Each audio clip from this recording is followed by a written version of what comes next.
బాధతో గుండె తడిసిపోలేద జగదీశ ఇటువంటి తల్లి నీకుంటే ఈశా తెలిసేది నీకు ఈ తల్లి ఘోష నీ కన్ను అది చూడదా ఈ కంటి తడియారదా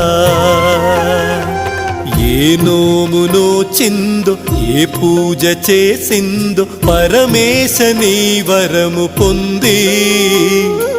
మురిసింది ఈ కన్న తల్లి తన శ్వాసతో బంధమల్లి